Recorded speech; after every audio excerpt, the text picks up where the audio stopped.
I'm George Santos, and I'm here with We Are Not Journalists. Coming up on We Are Not Journalists.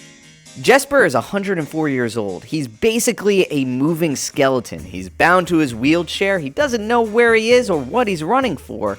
And next to him, Joseph R. Biden is going to look like Timothy Chalamet. You're doing that thing again. You're doing it again. What thing? You're making me have two conflicting thoughts in my head, and Cognitive dissonance. yeah, and it's making me really sad, and I want to lie down and take a nap. Welcome to We Are Not Journalists. I'm Maximilian Clark. I'm Walter Masterson, and Max, you know something the Democratic Party is really good at? Alienating progressives? That's right, Max. Connecting to Gen Z. Are they? Is that a thing that they're suddenly good at? No, I was acting. Oh, brava. Those classes are paying off. Thank you, Max. But Democrats are shit at all forms of messaging. That's why I've decided that they need our help. Our help? Yeah, Max. So we're going to start this episode with a brand new segment that I like to call Great things Joe Biden has done that would totally sway an undecided voter if not for his age and the genocide he's funding.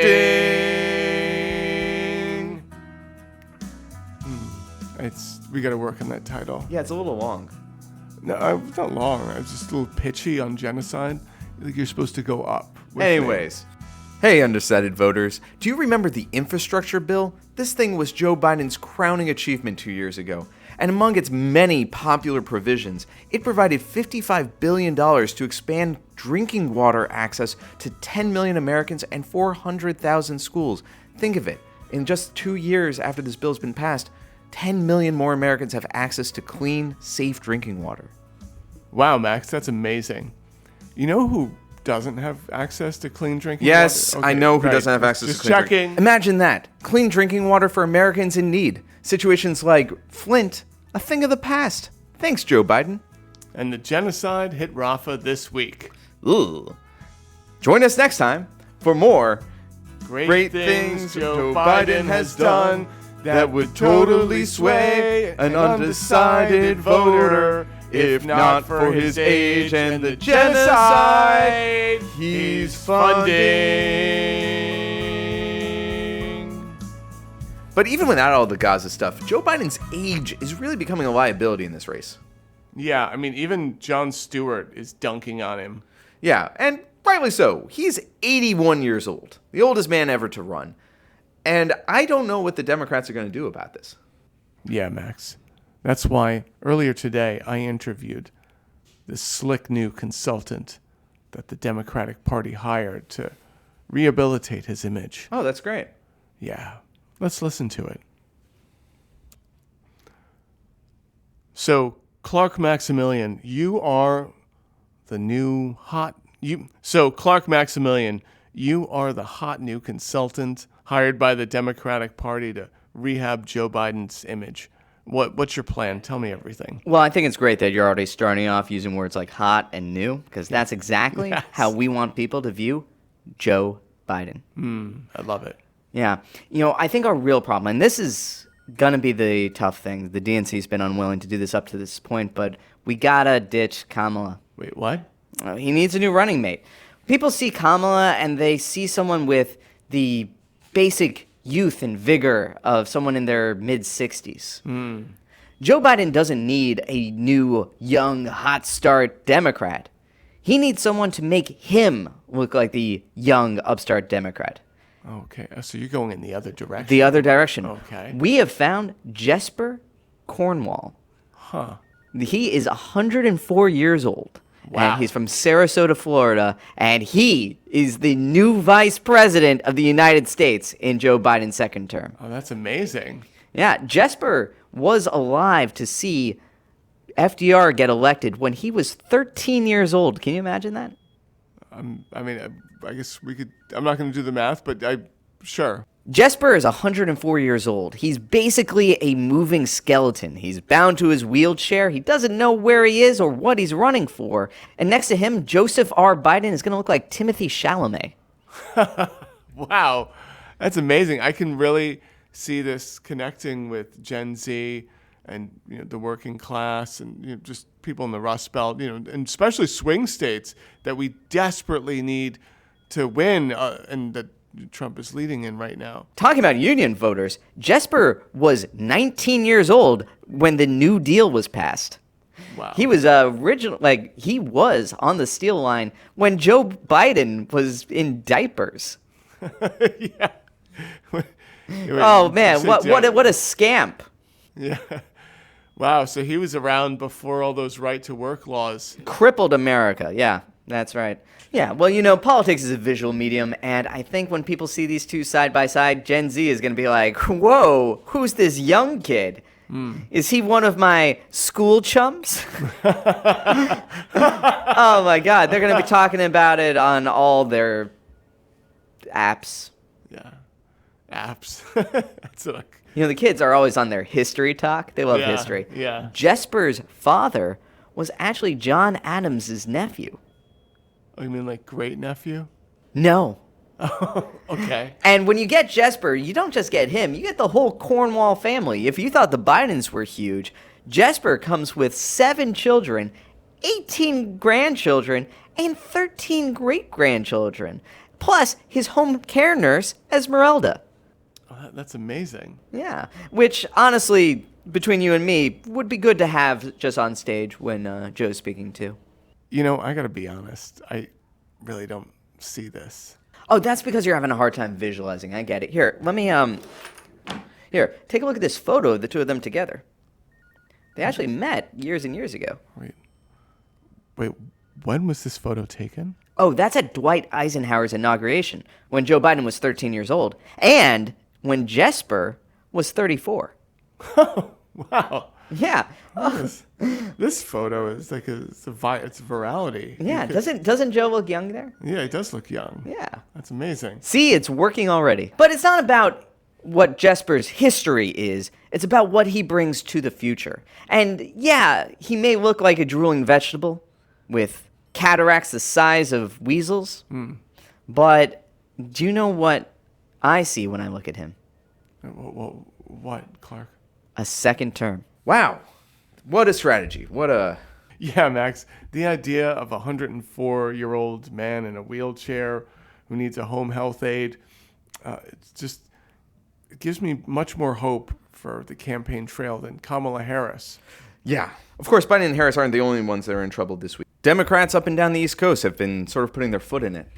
Starting down in Georgia, where Fani Willis, the lead prosecutor in Trump's Georgia case, has gotten herself into hot water. No, what happened? She's had to go in front of a judge to explain her relationship with someone she hired for the case. Oh my God, wait, so it's like a romantic... Wait, is she married? No. Oh, wait. But the guy she's dating might have used some of the money he made at the job he was hired to do on vacations with her. Wow, Max. You know what? I used to think that Donald Trump tried to steal the election and that he sent out fake electors. Yep. Tried to pressure Raffensperger, the Georgia Secretary of State, into changing the election result in his favor. Because they recorded it, it was recorded, yeah. But now that I've heard that Fani, an unmarried woman, went on a vacation with one of her coworkers who's also unmarried, this changes everything. I don't even know who won the election anymore. Because I think we're both unsettled in this, I decided to call someone smarter. So joining us once again, friend of the show, lawyer, content maker, and all-around smart guy, Tristan Snell, with his take on this explosive trial. I object to you getting records. You've been intrusive into people's personal lives. You're confused. You think I'm on trial. These people are on trial for trying to steal an election in 2020. That was Fani Willis on fire today as she defended herself against a smear campaign from a Trump co-conspirator. These attacks on Willis are textbook Trump smears to intimidate and bully prosecutors. He has been doing this since 1973 when he was first prosecuted for being a racially discriminatory landlord, and he savagely attacked the government lawyer. So I've got some questions. Number one, why is the mainstream media falling for this? Number two, why did the judge hold a hearing and allow himself to be turned into a kangaroo court? Number three, who is paying for these attacks on Fani Willis? Who is paying these legal fees? Is it Trump? Is it the RNC? Is it the Save America PAC? Honestly, this is the only question that I want to hear from the media on this matter. Otherwise, this is a travesty that's obviously designed to delay and obstruct justice. You know, Max, people in the public sector that have their vacations paid for, sometimes illicitly, and this dark money, well, they need to step down. That's a conflict of interest. That doesn't belong in our public sector. That doesn't belong in our legal system. They need to resign or be brought up on charges. So like Clarence Thomas. Wait, what? Because of the numerous bribes and vacations he received from Harlan Crow, is that it? But what does that have to do with any of this, Max? It's the same situation, but it's with someone who's conservative. But that's different, Max. That's the Supreme Court. How's it different? You know, shouldn't that be a higher level of scrutiny, if anything else? Yeah, they should be held to a... I never said they shouldn't be held to a higher level. You know, God damn it, Max! You're doing that thing again. You're doing it again. What thing? You're making me have two conflicting thoughts in my head, and... Oh, cognitive dissonance. Yeah, and it's making me really sad, and I want to lie down and take a nap. Oh. I need to pee. Oh, Walter, I didn't mean to make you cry like that. Hey, would it make you feel better if you heard something really embarrassing and terrible that New York Governor Kathy Hochul said? Oh my God. Oh, that would make me feel so much better. Let's just not talk about this issue anymore and just talk about the Democrats. Thank you. Yeah. So here's New York's current governor at the podium. I'm from Buffalo. Anybody realize that? If Canada someday ever attacked Buffalo, I'm sorry, my friends, there would be no Canada the next day, right? So, you know, Max, right after October 7th, tempers were high. Mm-hmm. I can totally understand someone being a little harsh at the time. I mean, we didn't have the body count. This was last week. Wait, what? Right. I love Canada, but we did have the War of 1812, and they did burn Buffalo, so there might be a little conflict here. But think about that. That is a natural reaction. You have a right to defend yourself and to make sure it never happens again. And that is Israel's right. You know she's right, Max. She's right? About what? Canada did invade the United States. They burned down the White House in the War of 1812. It's 210 She's years dead ago. right. Thank you, Kathy Hochul. You know, the White House is just sitting there. Yeah. You know what? We need to send in troops and liberate Montreal from these Quebecois separatists. You know, they burned down our White House. We need to destroy all of Ottawa. You know what? Let's drone strike Tim Hortons. Blow it to Timbits. Yeah. Certainly no one could have predicted some sort of backlash from her having these opinions and sharing them in a televised fundraiser. I love how you can hear the part where she realizes, I'm the governor and I'm on camera. And wow, this hypothetical situation actually happened. And we didn't bomb the civilian population of Canada. Buffalo, so there might be a little conflict here. There's a bit of a wind down there. Yeah, you can hear it. A little. And you can hear it in real time. It's amazing. Wow. Speaking of bad takes, so you know Eric Prince? The owner, CEO of BlackRock? Or is it Blackwater. Right, Blackwater. Right. Blackwater, Black Fire, Black Earth, Black Air. Say, Walter, do you remember when the 4 black nations lived together in harmony? Yes. Well, Eric Prince doesn't. And it's time for us to just put the imperial hat back on to say, we're going to govern those countries if you're incapable of governing yourselves, because enough is enough. We're done being invaded. Because our own national security risk is at stake. Exactly. National security interests are at stake. You can say that about pretty much all of Africa. They're incapable of governing themselves and benefiting their citizens because the governments there are all about looting and pillaging and lining their pockets and going shopping in Paris instead of actually making their country a better People on the left land. are going to watch this. They're going to say, wait a minute, Eric Prince is talking about being a colonialist again. Absolutely. Yes. You know, Max, I'm tired of this gotcha journalism. I mean, they took a soundbite from him and they edited it, make it seem out of context. You think the interview was unfair? Yeah. Because that's him talking to Mark Serrano, who is his co-host on the podcast that he runs. Wait, so that's his own show? That is his own show where he was just like, let me choose the topic. Fuck! What the fuck is this? Are you fucking kidding me? Yeah, look, I know colonialism is like horrific. What the Dutch did in the Congo. Blackwater have his own podcast. That's what you're. The podcast space is way too crowded. This is his podcast? Yeah. There's way too many podcasts. This is proof. You've given straight white men way too many podcasts, all right? Just stop selling podcast mics to straight white men. Where does he get the time? Like, oh, let me go just shoot some brown people in another country. And you know what? I got to record my podcast. Oh, my God, I got to sell weapons to the Sudan and to release a podcast episode in the same week. Oh, where am I going to find the time? Like, damn it! This is bullshit. Well, while Walter cools off, we're going to take a little break. And when we come back, something a little bit more lighthearted. That's right, we're talking about abortions again. After this.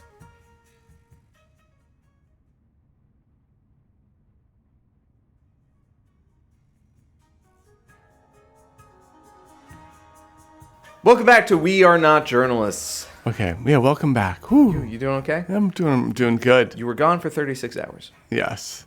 So, last week we were at the March for Life, and all of you were like, silly red states. This week, we are going to ruin your day, blue states, because this problem is happening in your own backyard. Yes. And by own backyard, we mean New York City, downtown Soho, during brunch on the weekend on the 1st of every month. I feel like brunch in Soho comes with an optional abortion. And it should. This is one of the most liberal places on planet Earth. Yes. And the pro-life movement, or the forced birther movement, or more specifically a group called Witness for Life. I gotta say, just time out, that the left is really bad at coming up with names for stuff. But forced birther, that's good. I'm glad that's... Yeah, I heard that once, and I'm like, you know what? I'm an influencer. I'm going to make a trend, even if no one knows what I'm talking about half the time. Yeah, because pro-life, that's good branding. Forced birther, like, that's the stuff that Republicans are really good at coming up with. Yeah, these forced birthers, it's a group called Witness for Life, and they go hand in hand with the NYPD. Once a month, Soho becomes a battlefield between these forced birthers and the group of progressive advocates who are there to defend Planned Parenthood. Then we're going to talk with someone who's been on the ground, on the front lines, aggressively defending Planned Parenthood and a person's right to choose. All right, this is Bax. Bax is with NYC for Abortion Rights. Bax, NYC for Abortion Rights, one of the many things they do is clinic defense. Explain clinic defense to my noob audience here. Okay, so essentially clinic defense, what we at NICFAR do, for us it happens on the first Saturday of every month. For other organizations around the country, it could be once a week, it could be every day, it really depends, but for us it's once a month. And what we do is we defend the Planned Parenthood that's in Manhattan. It's in, if you are familiar with Manhattan, it's in Soho on Bleecker Street, and it's like the big Planned Parenthood that's down there. And we defend it from a couple of quote unquote pro-life groups. The biggest and most well-known one is called Witness for Life. They're a Catholic group. They're sponsored by a church that's about a block and a half away from the clinic, which is the Cathedral of Old St. Pat's. And they are sponsored by that church. They're sanctioned by the Archdiocese of New York. This is a very well-known thing. The group, it's like I said, it's a Catholic group. A lot of their members are like either in federal prison right now for invading clinics. For example, their leader, Christopher Muschinski, is in federal prison right now. AKA Father which is a Fidelis. fake name. Don't even get me started on that. And they are like very dangerous, obviously Christo-fascist, very, very virulent and just like hateful. And then one of the other main groups that comes is called Love Life, and they're a Protestant group that comes. They're like friendly with the people in Witness for Life. I wouldn't go so far as saying that they like work together, but they are really friendly. You know, like they know each other, they see each other at these events, and what they do is they stand right outside of the clinic door. And when I say that, I don't mean like 35 feet away. Oh, I've been there. Yeah. They are right They are there. right outside the clinic door. So let me paint a picture for the audience, okay? So this is in downtown Manhattan. Okay, supposedly liberal. It's one of the most vibrant, bustling, hippest areas. This is in Soho, Nolita, Soho. There was a church. They marched from the church to Planned Parenthood a few blocks away. And there's a group of them that stand across the street from Planned Parenthood praying for these people going in there. And then they act like they're such martyrs too. Like, they get yelled at and they're like, oh, we're being so peaceful. And then there's another group also with them standing literally right outside of Planned Parenthood, harassing any and all people going in for whatever reason. Yes. And this is sanctioned and given full, they're under the security of the NYPD, the SRG, the Strategic Response Group. It is wild. Yeah. This is not like Kentucky. This is New York City. And they do it every month. Yeah.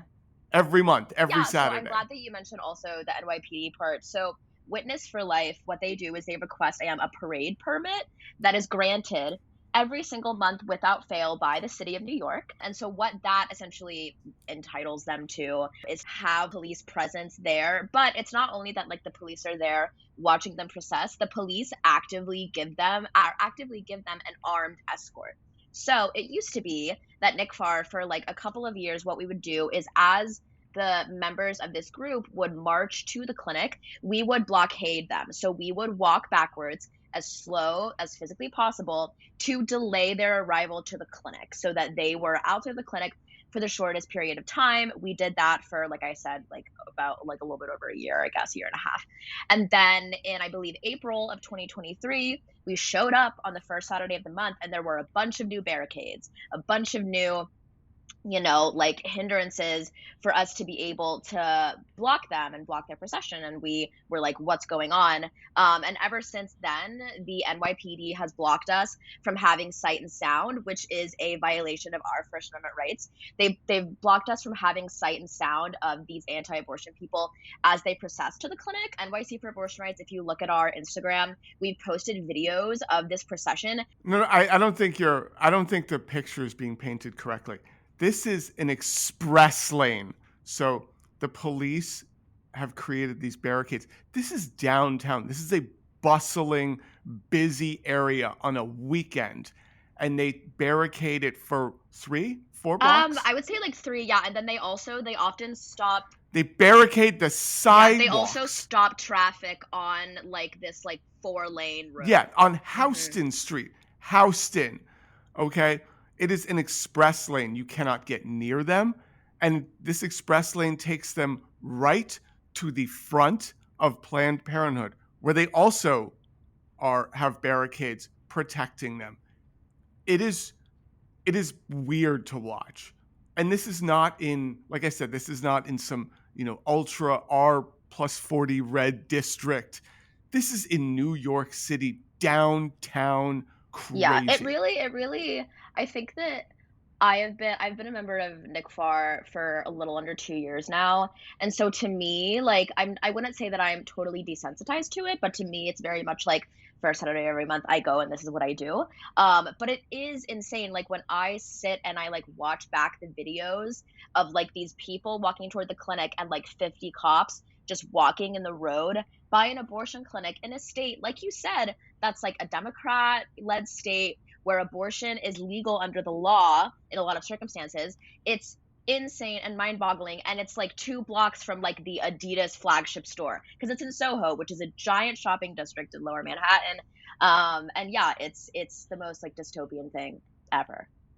I've been going to this. I stopped going because of the express lane thing, because I was like, all right, there's literally nothing to do but just witness them go and harass people at the clinic. And then it becomes difficult because I want to harass the people harassing the people in front of the clinic. However, I was very politely told by your group, they're like, this is not productive. You're adding just drama and chaos to someone trying to get healthcare. Like this is, and I was like, you know what? Fair enough. Okay. So it's weird because I'm like, I can't do anything. I mean, what do you say Yeah, to and that? I think that is a frustration that we've definitely had as well. I also want to make it like clear to the listeners, because I don't think we've addressed this yet, that members of our group have been frequently arrested at this clinic defense event. We have had the church group Witness for Life, the Archdiocese of New York as well. They both work very closely with the NYPD, and like there are people that are standing within like 15 feet of this clinic, which is also a violation of federal law, I might add. Not that the NYPD ever enforces federal law, as we know, but there are people with active restraining orders against like Planned Parenthood and like abortion clinics that are standing outside of this clinic. You know, there are people violating federal law. There are people who have have federal charges pending against them, and the NYPD goes after the clinic defenders. And that's the other thing too that you mentioned when they made this quote unquote express lane, that if we even because they process on the sidewalk, then there is a barricade like at the end of the sidewalk, between the sidewalk and the road. Then no one is allowed on the road, and there are barricades on the other side of the sidewalk. So in order for us to even get close to them, we would have to cross over not only one, but a second set of barricades, and the police will immediately arrest us if we cross the first barricade. So the level of protection that this group gets, and also the level of just like It's layered. It's layered, and it's also just like when I say that they can like literally do whatever they want, like I mean like they can like literally do whatever they want. And the NYPD, like we have had to tell the NYPD, oh, this person has like such and such TPO or like restraining order, and they say, oh really, we didn't know about this, and we, the unpaid people, have to like pull it up on our phones. So they just have no idea what's happening. And also, to what you said as well about like how people from NICFAR have asked you to not be in front of the clinic. Our priority with doing this defense and working on issues of reproach justice in New York City is we always prioritize patients. We don't we don't prioritize ourselves, saying like, oh, I'm gonna go out and I'm gonna like yell at an anti-abortion person. Do we do that when we're not outside the clinic? Yes, of course. But I think that our priority always is patient safety and patients being able to access resources and access that clinic. And that's why we're there, and we aren't leaving, regardless of what anybody tries to make us do. Well, some of the best things, the greatest hits of NYC for abortion rights is, I don't know if you've been able to do this recently with all the layers of barricades they do. As you might, if you go to their page, you'll see there were multicolored umbrellas that you put up. You would stand in front of them, put up these umbrellas, and then suddenly you cannot see this group. And they're completely surrounded. There's umbrellas. Anyone going to get health care, they don't exist. Great. Fantastic. And and also, here's a clip. Just so you think like, oh, well, there's a bunch of pious people, it's their religious belief. Sure.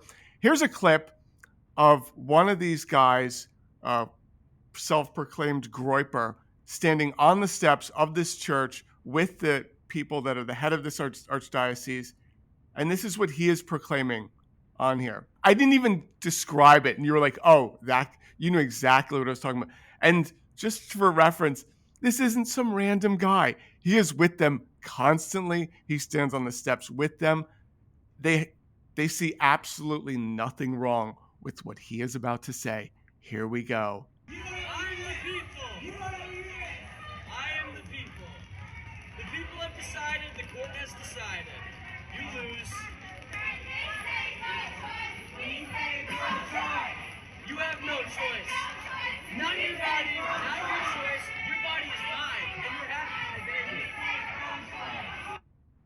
And you'd think, okay, I'm supporting the church, the archdiocese of New York. Maybe I don't let this guy say something that is just absolutely dystopian, right? Like maybe I take him aside privately and I'm saying, maybe you don't talk about how you own women's bodies. Maybe we just not say the quiet part so out loud. Maybe we don't scream it out loud while there's 50 cameras around and you're standing on the church next to all these Catholic priests. That video, like he is standing next to the Catholic priests that run that church. It's insane. I mean, we've had, Groypers showed up. We've had people who are, they say that they're members of like Patriot Front. They say that they're members of, like other far right groups. We regularly at Clinic Defense will like take pictures of various like symbols that antis will have on their jackets or on their clothes, and we'll look them up, and it's like far right or like,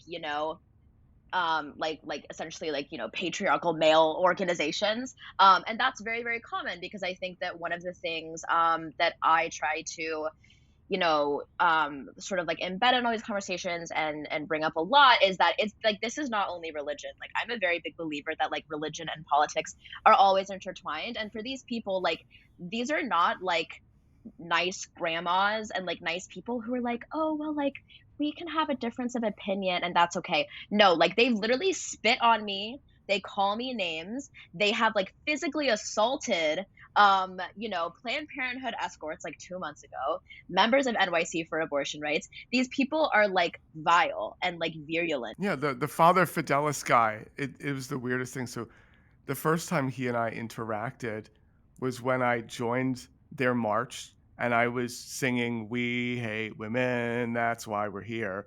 And in this short TikTok that I made, it's a 1-minute TikTok, he puts his hands on me 3 times. He is a Catholic priest. It's also very weird because the comments from all of these chuds were people going, "Look at the restraint Father Fidelis showed this awful person." And I'm like, do we not watch the same video? He put his hands on me 3 times. He's not a peaceful guy. Like he's just not. Well, that's the funny thing. So the police really like him. He is very connected high up. What amazes me is that he has still managed to violate boundaries to where the police can't even help him. Like the police actively look after him. It is plain to anyone that the police know him. He has friends. He has detective friends high up.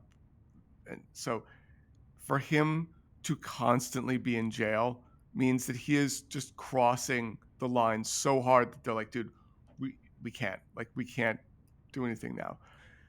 There are other clinics. Crisis pregnancy centers is what I'm going to assume that you're talking about. So crisis pregnancy centers, there are actually more crisis pregnancy centers in New York City, I believe, than there are actually like abortion clinics. There was a recent article put out by the New York Times about this and about crisis pregnancy centers and what they do.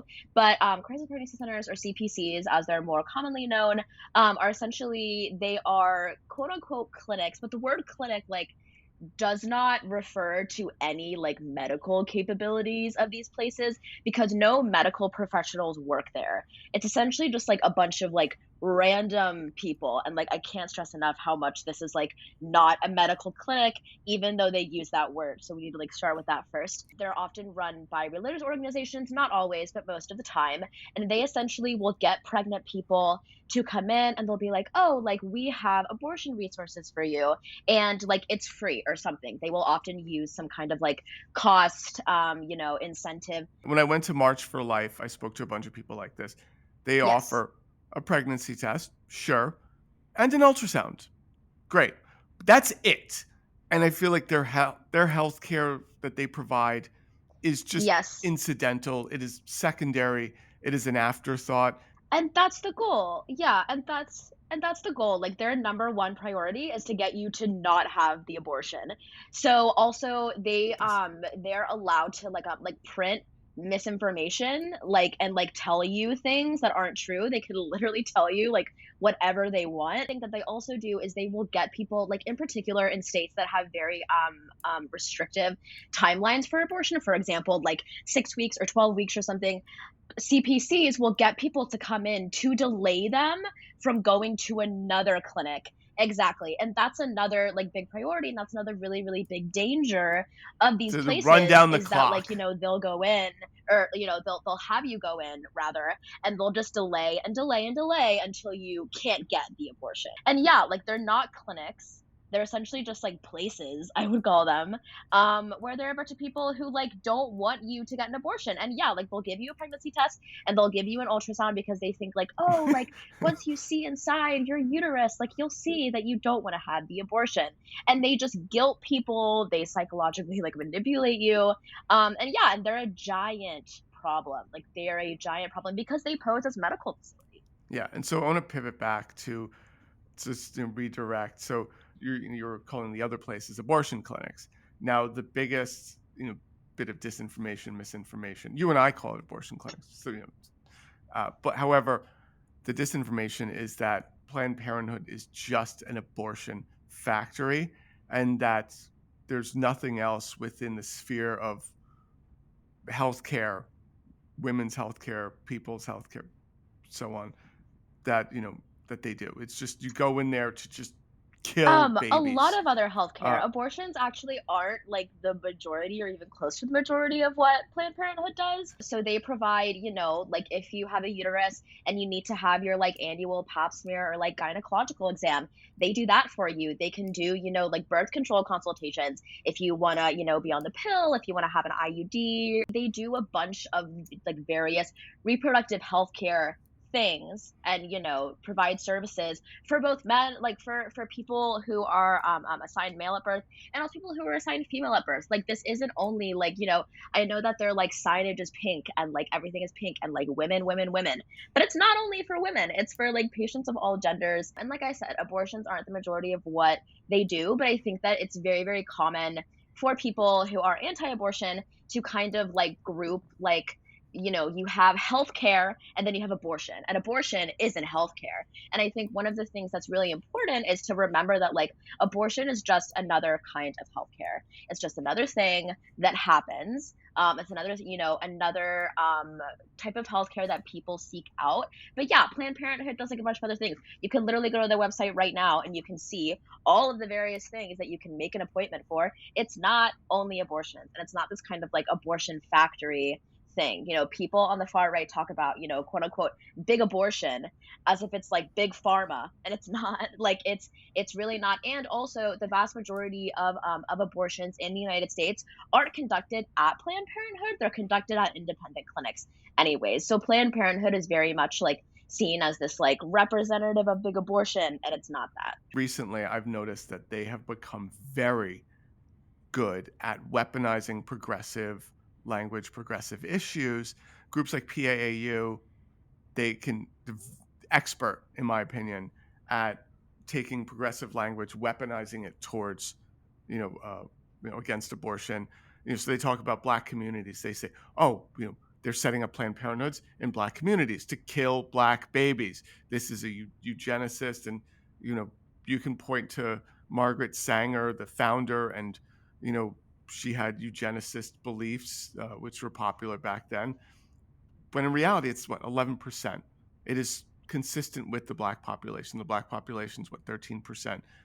11% of Planned Parenthoods are in Black neighborhoods. It's proportionate. Yeah. I've heard them talk about how we need, socioeconomic equity for the unborn. So that's another thing, I've heard.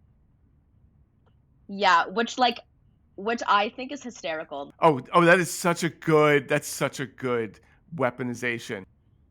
So wait a minute, let's say it for our audience. Socioeconomic equity for the unborn. So like healthcare for all? No. None of that. Yeah, but not healthcare for all though. Okay. That's crazy. Yeah, like they use, liberal and, quote unquote liberal, quote unquote progressive terminology for these things. And this actually, like, it's not unique to the anti-abortion movement. I actually am an academic and I study the far right and the global north, across a lot of different issues in a lot of different countries and parties and organizations. This is something that almost all of them do is they, try to get people in and they say no, but we care about BIPOC communities and we care about how a lot of people are, living through a cost of living crisis. And we care that, we don't want people to be poor. But in reality, that's not what they want. That's not what they think. There have been a lot of scandals recently that have rocked, for example, PAAU and other anti-abortion groups in the United States, where people come out and they say, no, this group is actually very anti, LGBTQ plus. They're actually very, male patriarchal organizations. And that's the thing too. And, you brought up how they say oh, there's this black genocide happening, it's a very, very common talking point for them. And they say oh, people who are pro-abortion are pro-eugenicist. Actually, it's anti-abortion groups that are eugenicists. Because if you look up the reasons why they think this, whether they are religious or they're not religious, a lot of the reason why they don't want abortion to be happening is because they want to increase the white birth rate. Because they are racist and they are afraid of the quote unquote great replacement, and they don't want more, whether it's Asian, Black, BIPOC people in general to be born and to replace the white population in the US, the Europe, and the global North in general. So that's what they're hiding with this language. But it does draw a lot of people in, and it's very, very dangerous. Another one that's a new one that I thought, okay, wow, y'all are getting ahead with these talking points. So the whole thing we talk about is sexual assault. Sexual assault survivor, if they're a child, if they're, of age, and being forced to carry this child to term. When I was at the March for Life, I witnessed people with signs saying, I am the product of rape. Basically, which I thought was I feel I want to change your sign to be my mom was raped, and I want your mom to, be forced to carry to term because my mom was raped. I don't understand the connection, but they're hey, I'm the product of a sexual assault. It's so insane. And just you read these gut-wrenching news stories where, there are these people and they're 13 or 14 and they've been, SA'd, and now they have to deal with this. And it's not only with dealing with having a child once it's born. It's also going through the pregnancy. Trauma, the pregnancy. Yeah. And it's just re-traumatizing people. I say people, but kids. A lot of these people are kids. It's this is coming from the Save the Children movement. And it just, like I said, just goes back to the fact that they really don't believe in having, any exceptions for abortion, whether it's rape, whether it's incest, whether it's, fetal abnormality, and the child isn't going to survive outside of the womb. It's all of these things. And it just continuously goes back to the idea that they don't see people with uteruses as people. They see them as vessels to continue the existence of the race. Okay. In a very crude and explicit way. Awesome. Thank you so much, Bex. I love the work you're doing. I love seeing you out in the field. I love how varied your work is, and that I don't just see you for NYC for abortion rights. I see you whenever there's just anything, for any type of anti-fascist action. You're on the front lines. Just respect and love. Thank you. It's worth noting that before the forced birthers were given an express lane by the NYPD, we were there to have some fun at their expense. It was great. We did it for months and months and months. So please enjoy this supercut of some of our favorite moments blending in with the church group. It should feel pretty indistinguishable. We didn't get to blend in. Yeah, we were just saying what they were saying. Just a little bit more directly. Honest. Honesty.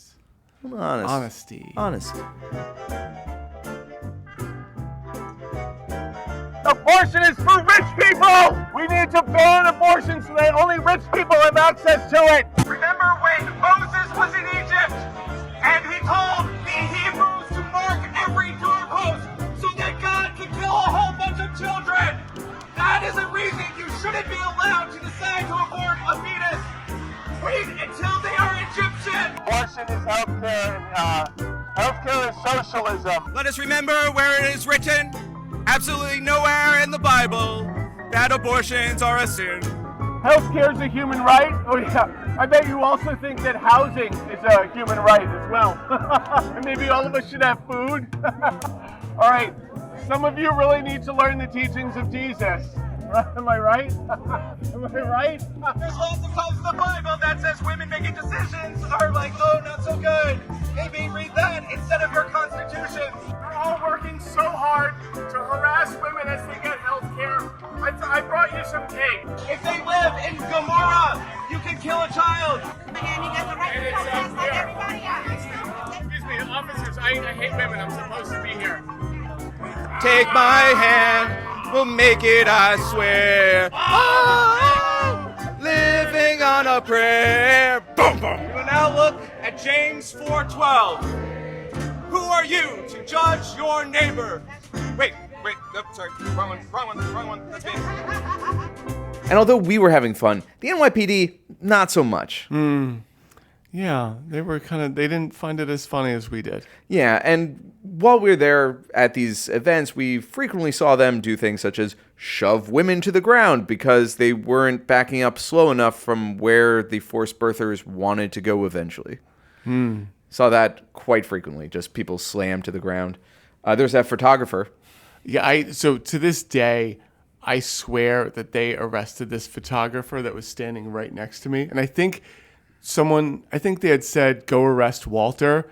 And they that guy right there. Yeah, that guy right there. Because this photographer was just going like, wait, what? What is happening? He was doing nothing. He was taking photos of the event, both sides. He was just like, and then like 10 cops came to tackle him. Piled on. And he was standing 2 feet away from me. And I was going like, I think you meant to come for me. Well, you didn't say that, but you said it with your eyes. Yeah. Meanwhile, like this guy's being like, "Hey, that's a very expensive camera. Also, what am I being charged with?" And they didn't have a good answer. They just dragged him to a van. Yeah. And then protesters came and they said, "Well, if you're going to arrest him, you're going to arrest us too." And the police are like, "Yeah, we'll arrest you too." And then more protesters came and they kept coming and they're like, "Well, you're going to arrest 100 of us?" And the police was like, "Yes, let's get back up here." Yeah. And so, like people are like sitting cross-legged in the street in front of the van, blocking the van. Like, right? Sure, run us over. They're not shoving. They're not being violent. They're just like non-violent protesting. And there's one guy. There's one cop. The strategic response group was repeatedly calling in more and more reinforcements, backup upon backup. Bizarre, okay? And it was getting worse. Yeah. Right. Well, because the strategic response group is like, oh, okay, great, we'll kettle them, we'll pepper spray them, and then there's this one cop from like the public, from the community, from community affairs, who's just like, these are white college students here, like these kids go to NYU. How about we do none of that? All he did was just had them back the police truck up, which was kind of other way, because there was like 30 people sitting cross-legged in front of the van saying, "You will not move it," and they just literally put it in reverse and left. And then backed up. He was like, "Hey, instead of like escalating this into like this biblical proportions, why don't we just back up down the street?" And I think that was one of the many events that the NYPD had, where they're eventually like, "Okay, this is consuming too much of our mental faculties here. What if we just built a concrete 2-lane highway right from the church to Planned Parenthood?" Yeah, that spans like several blocks. Yeah, and Houston. They block Houston. It crosses a major street, major like multiple lane street. And all we want to do with this episode is just to give people who are living comfortably in their blue states the little bit of perspective. Yeah, don't get too comfortable because these people are operating near you. And not only that, but if the GOP wins big this November, hoo boy, strap in. Yeah, this abortion ban's coming to a theater near you. And if you don't like that idea, then you should probably do what we do and call your elected officials. Representative. Yep. Representative. Thanks for calling the Central Texas office of U.S. Senator Ted Cruz. We are currently unavailable at this time. Please leave a brief message with your name, phone number, email address, and zip code. Thank you. Hey, Ted, you know what's better than a federal ban on abortions? A federal ban on being a slovenly piece of shit. But, of course, if we banned that, what would you do with your days, you troglodyte monster? Yeah. Fucking your wife's ugly. Hey, don't say that or he'll endorse you for the presidency. Oh, my God. I'm sorry. I'm sorry, yeah, your wife is so pretty. Thank you. Yeah. Oh my God. Go rot. Yeah. Yeah. And it's just that easy, folks. One phone call can really make a difference. Yeah, you have to get involved locally. Yeah. Think locally. Act globally. Yeah. Wait, are the... And you know what, Max? I'm done. You're done? Yeah, I'm done. Why? Because Eric Prince has a podcast. He has his own podcast. The man is a billionaire from selling weapons that kill brown people. He's got he doesn't need the money. He just wants to have his own show where he talks about how we should start colonialism again. Okay. Racist. Stop giving white men podcast mics. Should be illegal. All right. Well, thank you so much for listening to our podcast. We will see you again next week if I can find where Walter went to. Thanks for joining us.